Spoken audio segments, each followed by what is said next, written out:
What is going on, everyone? It is your boy, the Satisfied Rat, coming at you with another one. And today, I'm going to be reacting to the top 10 most hated attachments in Call of Duty history. I have played a lot of Call of Duty in my time, more than most people. I've been to MLG events for Call of Duty, played on many online tournaments, too many to count, in fact. So I'm here to give my opinion on these attachments here. Is a game of attachments. It really is. You grind your gun out, you unlock new gadgets for it, and you make your weapon even That's facts. better. But some weapons were a little too really good or a little too guns. annoying in combat, and this led to the community absolutely hating them. Welcome to the page, everybody. Jimmy or Chaos. Today, we're going to go over the most hated attachments in COD history. You let me know which of these was your least favorite or which one you ran the most. Circle of Trust. Drop a like, and we start off with High Caliber in Black Ops 3. Now, headshots should be rewarded, right? Yeah, this one's pretty Back in annoying. Black Ops 3, headshot multipliers were turned down quite a bit, but there was a magical attachment that would crank it back up. High Caliber was available on most weapons in the game. It would give you some bonus headshot damage, which, that sounds good on paper. But it quickly became one of the most abused attachments in the game because of how flinch worked. Let me explain. In Black Ops 3, flinch was almost entirely vertical, meaning if you were shooting at somebody's chest and they shot you, your view would kick up to their head. So, if you were running High Caliber, you could be shooting at someone's chest, and if they fired back at you, you basically get a free headshot out of the interaction. Now, an attachment that was supposed to encourage being precise with your shots actually encouraged people to just shoot at the chest and run away if somebody started shooting at you. Thankfully, High Caliber has been erased from COD over the last few years, and headshot multipliers are just high by default, which is honestly how it should be. At number 9. Hollow Point and Vanguard. Now, a few COD games have different ammo types throughout the years, but Vanguard went crazy. They added multiple ammo types for almost every gun in the game.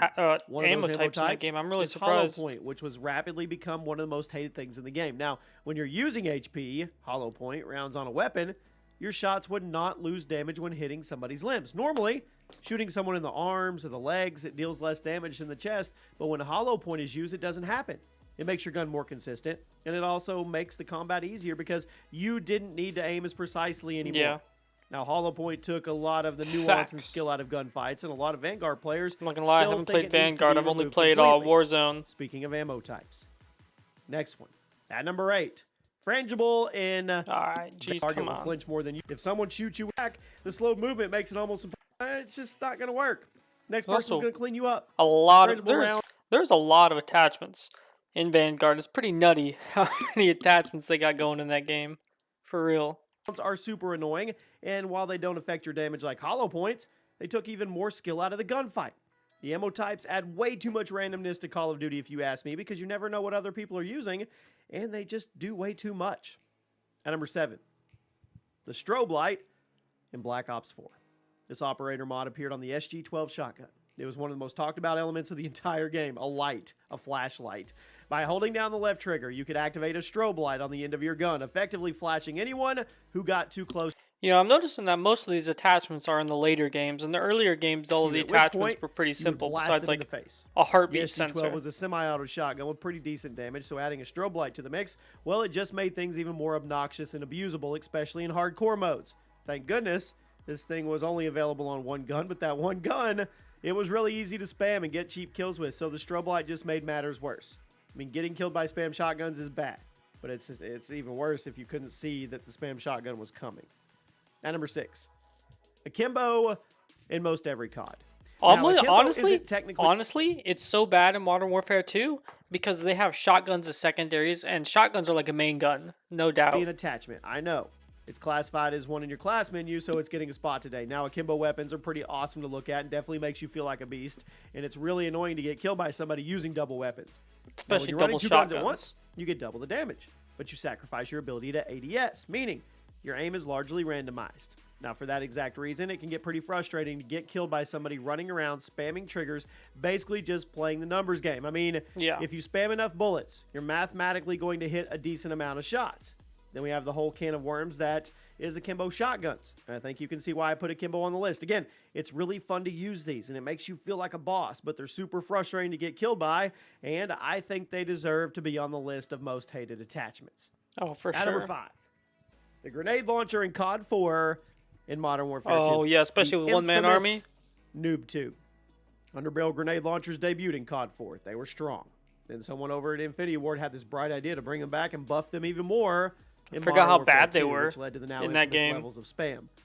After Modern Warfare 2, COD devs started quietly nerfing their grenade launcher attachments, but back in those games, they were some of the most frustrating things ever.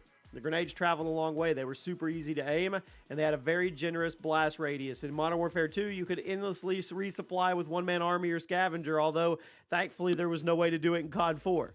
The old school noob tubes are ridiculous, but if I'm only putting them at number 5, you best believe there are some really, really bad attachments coming. At number 4, incendiary rounds in a lot of Call of Duties. COD World War II. All right, I have not played Cold War either. I've not played Cold War, Vanguard. The most recent game I bought was Modern Warfare. Introduced us So, to these. And but honestly, these are pretty annoying in they've caused a Warzone. lot of I've been problems. playing a lot of Warzone recently, and Fire geez, are rounds these usually annoying. decrease your immediate damage, but give you a burning effect that lasts a second or two after you pull the trigger, often finishing the enemy off.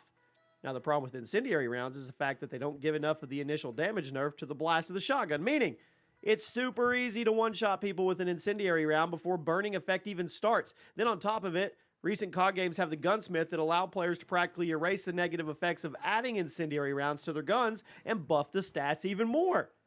IR rounds are insanely annoying, and I really don't think they need to come back. I mean, they created balancing issues in literally every COD they've been part of. They should go in the COD vault. At number 3, the heartbeat sensor in Yeah, I mentioned this one earlier. MW2 This and one is so MW3. stupid. It's a tactical equipment piece in Modern Warfare 2019 and Warzone. Back in the old days, it was an attachment. You could put it on your gun, and man, people hated it. Much like Warzone's heartbeat sensor, this version of both of these games was a little tablet that would blip every few seconds and reveal nearby enemies. Now, it's annoying enough in Warzone when you have to pull it out and put your gun down. Back in those days, you could just attach it to your gun and have it on your screen at all times. This is part of the reason why Assassin. Yeah, at least in Warzone, you do got to put your gun away and be a little bit exposed. And also, uh, the the frequency of the pings in Warzone, it's way longer than in this game. Pro Modern was Warfare so 2. heavily used in Modern Warfare 3. Now, this was pretty ridiculous as an attachment, and I'm very glad the COD devs made it an equipment piece instead. I mean, come on. Everybody knows. At number 2, the Skull Splitter in Black Ops 4. Another operator mod. This one actually turned a pistol into one of the best guns in COD history. It was only available on the Mozu, right? Everybody remembers the revolver. But it was so strong. Insta-kill to the head. Didn't matter how much health or armor your enemy had. Didn't matter how far away they were. As long as that bullet connected with their dome, they were gone. The Mozu also had really good handling speeds because it was a pistol and rather low recoil for a revolver, which made it easy to spam at mid and long range. Plus, there was even a variable scope attachment available for it, which essentially made it a pocket DMR. Now, I've said in videos before that the Mozu with Skull Splitter was actually the best pistol in COD history, and I stand by it. You name another pistol that can insta-kill from any different That distance. looks pretty nutty. I'm not gonna lie. I never played the At game. number 1, the most hated attachment, the target finder in Black The Ops. target Shocker. finder. By far. What? Come on. It has to be, right? No. It's a go-to attachment for people who wanted to sit in a corner or head glitch and get cheap kills for the entire match. What Low are you zoom talking optic, about? big old red diamond around the All enemy. it does is look. There, instead of a red dot, there's a big triangle. Like that you ran couldn't into see the you, guy giving you a before. giant There was not It one was the player go-to on the attachment screen for where you people who couldn't wanted see him to if sit you were in a just corner looking. or head glitch and get This cheap kills for the honestly entire match. doesn't like Low do zoom very optic much. Put a big old red diamond Like there was the MMS, the millimeter scope. It would you around could the see enemy that people ran through into walls. you, That's giving you way a worse giant than target this. to Are shoot you at and completely smoking blow you crack? undercover. Plus, there was no consequence. For it. What? It didn't obstruct your peripheral. It didn't make it harder to find untargeted enemies. There's literally no consequence to running Target Finder. It was easily It the also most hated didn't object do in much. in COD history. It didn't work I through think like it was smoke also the most grenades hated either. attachment overall. So, Like a thermal does more it than didn't do that. extra damage. It didn't inflict anything annoying like a burn effect or anything. But it was abused by LMG campers, and it's The thermal scope was honestly way burned worse into a on the lot of COD LMG. players' souls. I mean, I hated it. You hated What? it. No, not the. There's way worse sights, let alone attachments, than that. Jeez, I can't believe he said that Target Finder is the number one.